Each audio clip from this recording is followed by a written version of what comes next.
Okay, everyone. Doctor, let me introduce the show, then we start. Okay. Yeah.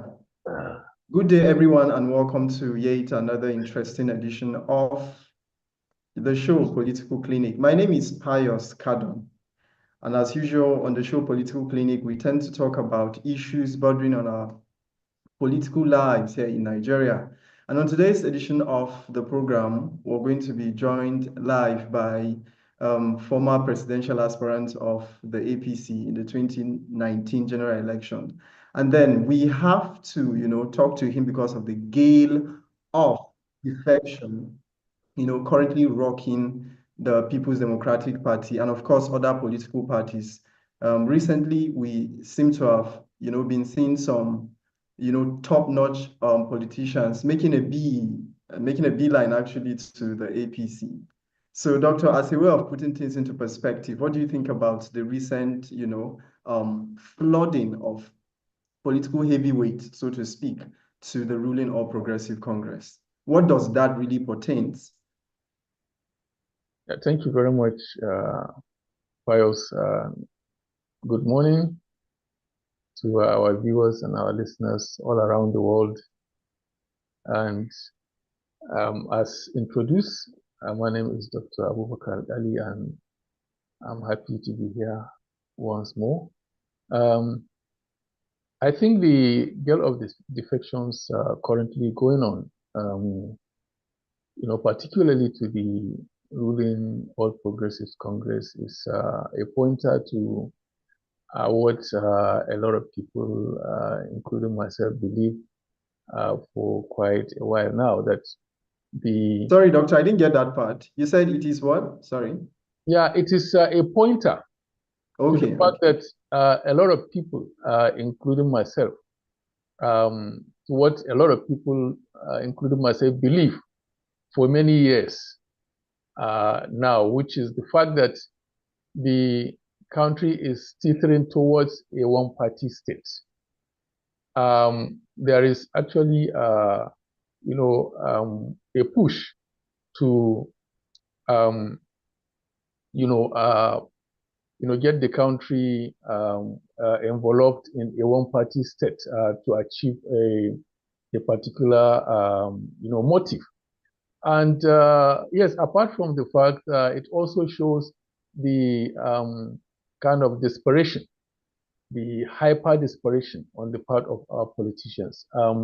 It tells you that the ruling party is not ready to let go. This politics of do or die is once again rearing its ugly head, and it is not good for our democracy. So generally, it is pushing the country towards a one-party state to ensure that the ruling party, at all costs, okay, retains power. And you see, there is no problem, with defection per se. Only that it tells you, it shows the clear lack of ideology on the part of the political parties. The political parties are not founded on ideology. So, but that said, um, you also, uh, find out that the Constitution has given, every Nigerian, the right to associate, Section 40, to associate, to belong to groups and others. So to that extent, you can actually move to another party, you can associate with another party. Although it shows that you actually, you know, uh, do not actually understand, do not know what you are looking for in the party that you left. Okay, it shows that you have no ideology. There is no glue that is, bonding you to that party. So also you find out that this girl of defections, this current girl of defections, particularly among the governors, is not out of conviction. It is not out of ideology or saying that, okay, look, I think this party is going the wrong way. It is actually out of coercion and intimidation and force, if you like. But doctor, if you look at it, you will not rule out the idea of personal interest when it comes to politics. Most of these people that defected, say from the PDP to the APC, have their personal interest at heart. And that's one thing with politics. And then in another breath, we should also look at the fact that the PDP, for example, we would say are responsible for the crisis they are in, and then by extension, responsible for why people are, flooding out of the party. So isn't it something we should also look at how parties are structured and then how we can actually reconcile personal interest with national interest? Because for a lot of analysts, they will tell you that Atiku Abubakar actually, that's former presidential candidate of the PDP, actually opened the Pandora's box for some of the crisis or even the crisis that has, we would say, currently collapsed the People's Democratic Party. So do you blame some of these people for leaving the party? I'm talking about PDP now to APC, where they feel this is a safer ground for me, especially as the 2027 election approaches. We should also look at personal interest, which is one thing that, cannot be ruled out when it comes to politics. Well, yes, I agree with you. It is based on personal interest. I think that was the last part of my statement, of my opening statement. It is personal interest, okay? But then, what we Also, also... can you speak up a little? We can... I agree with you that it is personal interest and, not the national interest. But you see, what we should be concerned about is how does this play out, okay, on the national interest. Okay, this is the bane of Nigerian politics. This is the main issue with our politics in Nigeria, which is that, you see, we always place personal interest over and above the national interest. Maybe because of the way the political structure is designed. Okay, it is winner takes all. When you get to public office, it is everything for the winner and nothing for the loser. Everything for the public office holder and nothing for the voter. Okay, so the issue should be about national interest, if you ask me. If you are to go by national interest, a governor cannot defect from the party that voted him into power, based on which he campaigned, okay, based on whose manifesto he got to office. He actually campaigned based on the manifesto of the PDP. He said everything. As a matter of fact, when you come to vote, the ballot paper doesn't have the picture of the candidates. Okay? Yeah, but that still remains a gray area in our constitution, because the constitution has not clearly defined that part as to whether if you defect from party A to party B, you should lose your seat. It has. Okay. If you check section 68, subsection 1, I actually sent you an article yesterday. I don't know if you have had time. Yeah, I saw it. Now, if you look at section 68, subsection 1, it's actually on the House of Representatives, candidates for House of Representatives. Exactly. So I'm talking about the governors. It's applicable. It's applicable. Okay. It says that if you are voted on the platform of a particular party and you defected from that party, okay, before the expiration of your term to another party, then you lose your seat. Okay, then you lose your seat. And actually, there is also another provision which gives you, the right. That same 68A. It says unless there is an internal crisis within the party, it gives that room. But it is very, very vague, because internal crisis, I mean, it can be anything. It was not specific on the kind of internal crisis. It says there has to be an internal crisis up to the national level. Okay, so if a governor now says, okay, just like that, okay, we know these current defections, we know the current girl of defections are actually not really out of internal crisis. The last governor that defected, the governor of Delta State, he did not cite internal crisis. A lot of them. What can we safely say that is responsible for all of these? Yes, what is responsible is what I said, that there is uh, a, a girl of a will of desperation on the part of the All Progressives ruling party, the All Progressives Congress, to return to office in 2027.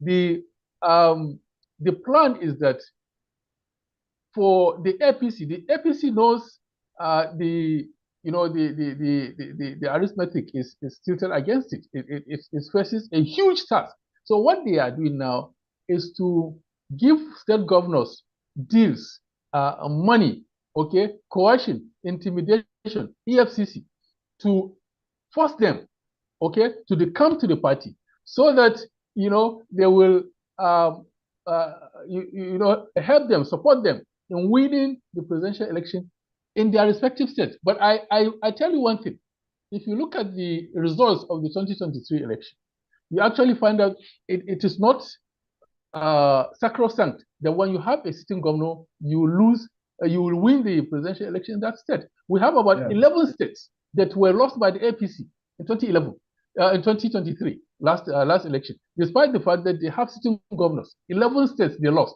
The PDP lost 6 states, despite the fact that they had sitting governor. So it is not sacrosanct. Okay, you can still have a sitting governor and still lose the election. But that said, um, the the push now, okay, is to get the whole country, Which is tantamount to having towards one party. Yes, yeah, and also there is another danger apart from that, which is that you see, this girl of defections also seeks to divide the country along regional lines, and this is very dangerous as well. Go ahead. Okay, sorry, doctor. Sorry, doctor. Talking about dividing the country maybe along regional lines. The last time you were here, I remember you talked about, having a coalition, so to speak. And then you say that could just be the panacea for some of the issues we're having around our democracy. And then just like you said, or even, before and even after that, revelation by you, we had, meetings across, states, regions and all. And then those that have been in the eye of the storm, talking about Nasir El-Rufai and a host of others who I would say were left in the cold after working for the APC. And then you would agree with me that they probably have, a justified grounds as to why they feel they should be out of the government or even form a coalition. But can you help us make sense of how this coalition is, going to help, and how is it going to be a break from the norm? Looking at the fact that APC is a product of a coalition. And then if we look at those at the top, those pushing for the coalition, you agree with me that they are from a particular region, most of them. And then if at all we want to push for a president to come from the north, is there a possibility? Does it make any political sense if at all a coalition will come up and then we're going to push forward for a presidential candidate to come from the northern part of Nigeria? Yeah, well, to be honest with you, for a start, I just want to reiterate that it is actually impossible to defeat the APC without a coalition. As a matter of fact, it is impossible Yes. to defeat the APC, to defeat President Tinubu in the next presidential election in 2027 without a grand coalition. Okay. And yes, I think I said, as you mentioned in our last discussion, the fact is the opposition has to come together. The opposition has to drop their ambitions. Okay? The opposition has to invite the gladiators in the opposition, have to invite the culture of give and take. Nobody can be president all at the same time. It has to be one person. The best chance for the opposition is to form a grand coalition of opposition political parties, and opposition politicians to come together and present one single candidate. Okay, one single candidate. Okay, and you see, for me, to be honest, I don't go into I don't give so much room for regional sentiments, ethnic sentiments, as the case may be. I actually prefer a situation where, okay, we talk of the national. Nigeria is one country. It is one nation. Okay, when we talk about Nigeria, we don't talk about a particular region. The parliamentary system, was dumped about 40, 45 years ago. So yeah, but doctor, you also agree with me that in the past government, Nigeria has never been polarized as we had in the past government, and it's even getting even much more, worse in this particular administration. And don't you think that having some sort of balance is going to help, put to rest that level of polarization that we've experienced over time? You see, look, this balance we are talking about, well, for a start, before I even go into that, for a start, there is no aspect of the Constitution of the Federal Republic of Nigeria, 1999 as amended, that says the presidency shall rotate between the North and the South. Okay, I agree with you, okay, about balance. Okay, there should be some kind of, balancing act in our politics, in our everything. In a way, on face value, on paper, it promotes unity. But you see, the point is, you cannot have that kind of arrangement as long as it is not in the constitution, it is not binding. That is why in the political parties, this thing you said, this aspect you mentioned of balancing is in the political parties. It is in the constitution of the political parties. The political parties. But doctor, I think I would disagree with you a little. But we have to look at winnability too when it comes to election. Exactly. You don't just throw out a candidate and not look at the winnability factor. Is he going to win? Is he sellable? Is he marketable? For example, a lot of people will disagree with you that if you bring a northern candidate, he's going to be sellable or even marketable, because the northern region have had their share of presidency. Muhammadu Buhari just left before this present administration. So if at all we're going to have a coalition, and then that particular coalition is going to bring a presidential candidate from the north, tons of people will tell you that it is already dead on arrival, because nobody is expecting the north to want to say, okay, we want presidency, even if it's for a period of 4 years. So I think you should also look at winnability. That's what I want you to do. Well, you see, if you watch me closely, you see I'm smiling about this statement that you made, honestly, because you see, the point is, when you say a president has had one term, then because of some sort of gentleman agreement or some sort of discussion between one or two people, then he must have another term. Okay, then I ask you a question. If he must have another term, then why do we have elections? Why? Why should we spend billions to conduct presidential election? If he must have another term, let us just swear him in. Let us not have any election. Yes, that's what it means. Anybody who says President Tinubu must have a second term, okay, is saying that we shouldn't have election. I'm talking about. Excuse me. How can you say we have election? We should have election. We are moving towards election. There should be campaign, and you now say the candidate must win. No, I really haven't gotten your. Sorry, doctor. I really haven't gotten your perspective on who you would actually prefer if the coalition. No, but you understand my point that yes. That if the president must return, then we shouldn't have election. Just swear him in tomorrow. Yes. So people will tell you that the president must not return, right? Like he must not come and vie for that seat. But let somebody from that particular region come and vie for that seat, and not someone from Okay, another you are region. still choosing. You are still choosing who to be president and who not to be president, and that is not democracy. You see, I want us to stay away from this mentality of, abracadabra democracy. Doctor, we're looking at winnability. Excuse me. We're looking at winnability, That doctor. is why we are saying the same thing, Editor. We are saying the same thing. Winnability, that is left. I said that is for the political parties to decide. It's not for you and I. It's not for the for INEC. It's not for the constitution. It is for the political parties.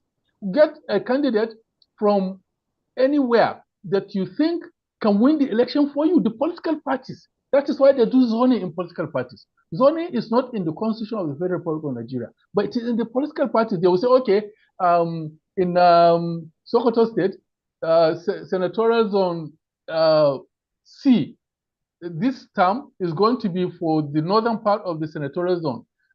Next one will be for the southern, like that, for the political parties. And you see, But the political parties will equally weigh in on what the electorate think about the candidate. exactly. But you cannot Yes. put it on national, or you cannot put it at national level. You cannot put it at constitutional level. You can't. Even the court cannot. All this hype about rotation, 4-year term, etc. You have never had the courts. You have never had the court or the National Assembly say it, because it is not Doctor, law. It's not let's law. have in clearer terms. Let's have in clearer terms. If this coalition come to fruition, which part of the country do you think a presidential candidate should come from in this particular coalition, if it comes to fruition? Let's just have a clear, response to that. I don't have any preferred candidate. Maybe because you have been reading some of my articles, and I No, think I'm talking about, Doctor, I'm talking about a particular region that you feel I don't when have any when the particular presidential region. candidate comes from this particular region, he's going to have that winnability factor for the I party. am not talking about any particular region. I'm talking about a candidate, not his region. I'm talking about the candidate, not his region. But I'm talking about himself. You have never seen where I wrote northern or southern, or I mentioned, I say Atiku, I say Tinubu. I don't mention the regions. Now, the fact is, if the candidate that will fix this country is coming from the south, let it be. Who will win? Who will defeat? Because I'm not happy with the performance of the APC. As I said to you, I'm an APC member, but I don't play that kind of politics. I am an APC member, and I'm against what APC is doing now. And I have said it even before the swearing of President Tinubu that he should not remove fuel subsidy. I have written 110 pages report, okay, when I worked in a committee to give a formula on how to remove fuel subsidy. If you are removing it, it must be in phases. You cannot remove. How can you remove fuel subsidy at once? Look at the level of hardship that it has. Look at the exchange rate today. Look at tariffs. Electricity subsidy on electricity tariff removed. Tuition fees introduced in universities. Look, the essence of government is subsidy. The subsidy is to make things easier for people. So you cannot come and start doing tax reform when people are struggling to feed. You are bringing taxes. You say no, it's companies. Okay, if you charge a tomato paste making company more taxes, it is going to increase its price, and it will come back to the man on the streets. Okay, so I'm not happy. I don't play that kind of politics. I'm not happy with what the party is doing. So I'm looking for change. Some of these indices you just mentioned are the things that are pushing the narrative towards 2027. We need someone that can squarely, address some of the issues that you raised, talking about, policies that are not good for the people, anti-people policies and all. That is why I needed to get your perspective. And then it is only fair that if we have a stronger coalition, we're going to, be out of this present administration, or even have a stronger option. But the point I'm trying to make, But the point I'm trying to make is that in as much as we're so keen on how is this coalition going to look like, what should also bother us the most is where is the presidential candidate going to come from, so that we have this winnability factor in check, right? And that's why I was trying to get your perspective. For you, if this coalition comes to fruition, are we looking at, picking a candidate from the northern part of the region or from the southern part of Well, the region okay, for good, winnability factor? good. Now, I wasn't, You're pushing me. Doctor, I wasn't insinuating that you'll be fronting for someone to come from the north. I wasn't insinuating that. I was Well, just trying to look, get your perspective. yeah, get my perspective. Although, Yes, just to be clear, I'm not really after, to be honest, after any candidate from any part of the country. But in terms of the strategy, you are pushing me towards strategy. If you bring me into a room and say, please, Dr. Ali, strategize for us on how we can win this election, if the coalition, exactly. honestly, I will, since Tinubu is from the southern part of the country, okay, I will push for someone from the northern parts. Simple From as the, from the sorry, northern part of the country. Yes, because Tinubu now will certainly, garner the support of the southwest at least. Southwest. Okay. Now the north, if the north has its candidate, that candidate will garner the votes, most votes from the northern part of the country. And then if you have an alliance with a vice president from the southeastern part, the candidate will garner the votes from the southeastern part. So you see, you now go back to that initial equation which the colonial masters left Nigeria with, and that is the north and the southeast with the southwest as opposition. You will go back to it. The southwest has always been the opposition. I mean, for good reasons, I will say.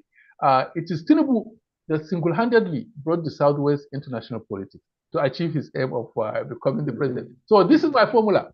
Even though a lot of people may not agree with that political, permutation. No problem, no problem. Everybody is Because tons of entitled people to believe that if the coalition is bringing, just like I said earlier, if they are bringing a presidential candidate from the north, then their chances of gaining victory is already dead on arrival. So Yeah, I don't understand. There are chances of getting what? their chances of gaining victory is already dead on arrival, because a lot Of of people. no, it's not. It's not. Let me tell you, it's not. Um, the politics is a game of numbers, isn't it? Okay. So if you have a candidate from the north, from anywhere, as long as he can garner the figures, who is going to stop that person? There is no point. You see, this thing you are hinging on, it's not there. Yeah, Take it sure, out sure. of your mentality that the South must complete 8 years. Where in the Constitution did it say so? Where? And if we continue this way, for how long are we going to get the right person? You see, we should come out of sentiment. We know that, okay, the president, okay, with all due respect, is moving in the wrong direction for the country. So why should we now put ethnic sentiments into it and say, no, the person must be from the South or from the North? Oh, no, no, no, no, no. You see, if the person is from the center of the country, let the person be from the far eastern part of the country. Let him be from the far southern part of the country. It shouldn't matter. And we cannot shy away from this. We must, at some point, take out this issue. That is why the Constitution didn't say so. It's just a discussion between politicians at party level. Okay, look, let us take candidate from the south. Let us take candidate from the north. It's not binding. Okay, you cannot say you will want an election. We are going to spend 300 billion on election, and then the candidate must return. So don't spend your money. Just swear the person. That's why I Okay, said doctor, whoever says South must complete their 8 years. Okay, no election. Don't do any election. Please don't waste okay. people's time doing election. Just swear the person. Okay, Doctor, we're pressing for time, but I'll have you react to this before we, switch to another part, which I want you to also, touch on. Recently, we had almost all the, stakeholders of the PDP in Delta State move to the All Progressive Congress, and that didn't go down well with a lot of PDP leaders. People like former Senate President talking about Saraki and the likes, though they said there is no need for them to, raise any alarm because the PDP is going to have a better comeback. But then we seem to have been having insinuations and then indications that we are going to have more people move to the APC. And are you seeing any chance for this coalition? Are you seeing any chance for this coalition to make any sense, looking at how people are, currently moving from the PDP? To be honest with you, I think almost 2 or 3 months ago, I can't remember the exact date, to be honest, but 2 or 3 months ago, I read an article. You may have seen it. That I 100% believe that if the opposition parties can come together under a grand coalition and present one single candidate, not divide their votes, the APC will be defeated by 12 noon on election day. By 12 noon on election day. But it will be clear. Let me tell you. Look at what happened in 2023. APC is in power today. President Tinubu is in power today because the opposition divided their votes. Yes, Atiku had 6.8 million. Peter Obi, contesting for the first time, had 6.1 million. Okay, and Tinubu had 8 million, 33% of the votes. Now, if you merge Atiku's 6.8 with Peter Obi. Yes, that's opposition votes. That is 12. Yeah, it shows how unpopular. It shows how unpopular. Yes. That's 30 million votes. It means the opposition or any candidate from that part would have been the president today. So that is what we are saying. You see, all over the world, in most developing democracies, the only chance you have, the best chance you have of defeating an incumbent is through a coalition. You always do coalition, you see. But because in Nigeria, because of the way our democracy is structured, our politicians do not do it this way. They continue to argue. You see, not everybody can be president at once. Not everybody can win at the same time.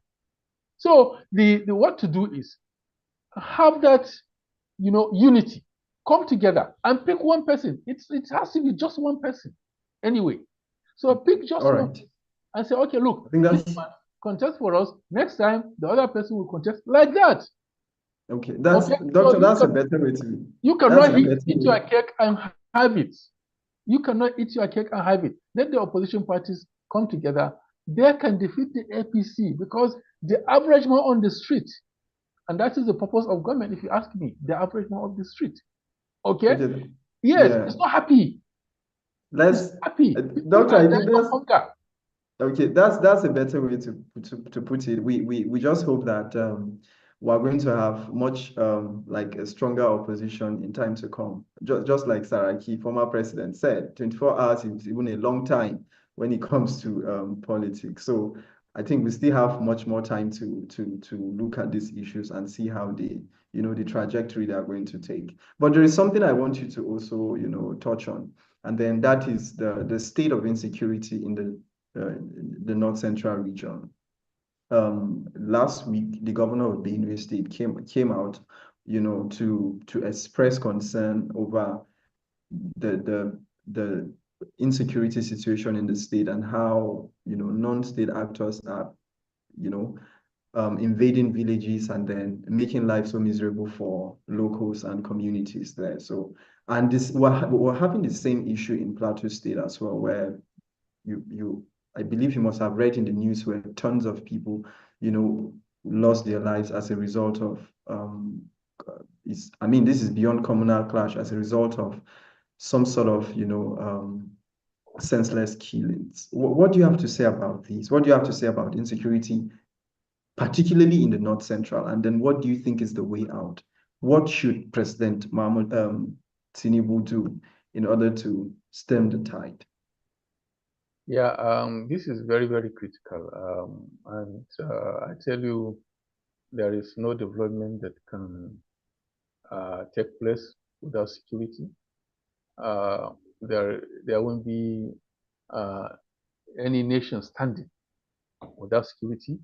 Nigeria actually stands to lose this democracy if we don't stem the tide of the current very high insecurity in the country. As a matter of fact, it is not by coincidence that the Constitution, Federal Republic of Nigeria, 1919 has amended, says in section 14, subsection 2B, that the security, it says security first, and welfare of the people shall be the primary purpose of government. Any government that fails on security has failed on everything, almost everything. You see, I can't imagine how the current, wave of killings continues, and people will continue to behave as if everything is okay. Just last week, our Senate president represented the government, okay, in the Pope's few days ago, in the Pope's burial, okay, and a lot of Nigerians are not happy. I'm not happy. As well, not happy that he went. Okay, he could go. There's no problem. But I'm not happy with the fact that the Senate president, no senior government official has visited those communities. No senior government official, senior federal government, the president hasn't gone there. The president should have moved to Plateau State from the airport when he came back from his vacation, if you ask me. Okay, so the government is treating insecurity with kid gloves. Yes, it is. And that is why these things are happening. That is why bandits, terrorists, you see, secessionists are gaining ground every day. Don't get me wrong, the military is doing something about it, because without the work of the military, the situation would have been worse. But there are people that also believe that the current security architecture has been overstretched, and then there is every need to look around and find other initiative to enhance let me tell you, the fact is, you see, our soldiers can do that job. Our soldiers, our military, our security forces, our police, they have done this in other countries. They brought peace in other countries. Why is it happening here? You see, one reason I will tell you is that the military is not having the kind of support, as I see it, from the civil authorities. Okay? Now, you have a situation where the military is on the battleground, and you see, you have the civil authorities pardoning bandits and terrorists who killed people. Okay, that, if you ask me, is jeopardizing the work of our military men. Although I see it that, okay, the military is also involved in some of these amnesty programs, but if you ask me, it was with the encouragement of the civil authorities. Why should the government pardon bandits who kill people? Why should we have amnesty for bandits and terrorists? Why? Amnesty should be off the table. Negotiations should be off the table. You don't negotiate with a terrorist. You don't offer amnesty to a terrorist. Okay, amnesty is for labor, trade unions, government critics, who were sent to jail, and the government can say, "Oh, look, on 1st October, on 1st January, we are giving you amnesty." Okay, but not to somebody who killed. I'm a Muslim. I can tell you for free that in Islam, you don't. Even Allah subhanahu wa ta'ala said he cannot pardon somebody who killed someone. Yes, it is only the relatives of that person, of that victim, that can pardon that person. So how can a governor say he has pardoned bandits who kill people? They have admitted on live TV. You see it on YouTube, all over YouTube, that they have killed. And then the governor will make an announcement to say he has pardoned them. While Allah subhanahu wa ta'ala said, even himself cannot pardon somebody who killed. It's only the relatives of that person. Okay? So amnesty is wrong. it shouldn't happen. Now, if you will, just give me a minute or two. I will tell you some of the solutions that I think the government should apply to. Yeah, I was going there. Yeah, to stem this tide. Now, for many years, I've written on this, and I mean, till now, I continue writing that the government has to, implement policies that will now support our military men on the battlefield. The government has to show this. Now, number one. Sorry, doctor. Let me just cut in a little. While you profile some of the solutions you think government should adopt, I would like you to respond to what state governors should do on their own part, and what you think the federal government should do on its own part in order to curb the spate of insecurity. Yes, they should try to summarize it because of time, doctor. Yeah, we are just begging the question. This thing is solely on the on the debts of the federal government. They have to take the lead. The state governors do not control the police. They don't control the military. You see, they can complement the efforts of the federal government. But you see, the federal government has to take the lead, and the state governments will follow. So let us not beg the question and start apportioning blames on state governors. And no. You see, no. But the point is that just last week, the governor of Nasarawa State, Abdullahi Sule, said that there was need, or states in Nigeria are ripe for state police. Like it is a solution to some of the insecurity issues. I don't support state police at this point. And a lot of governors or even stakeholders are keen into that particular way. So that's why I'm saying maybe you could, respond to what you think the state government should do, and what you think the federal government should do. I don't support state police. I don't support police. And even for God's sake, at this point, you are almost having state police because of vigilante and state police. So why don't you use them? My fear is that this state police will be misapplied. The government, the state governors will use them against their opponents in politics. Look at what is happening now. Already the vigilantes, local vigilantes, the CPG, the Community Protection Guards in the Northwest are being accused of overzealousness. They are being accused of extrajudicial killings.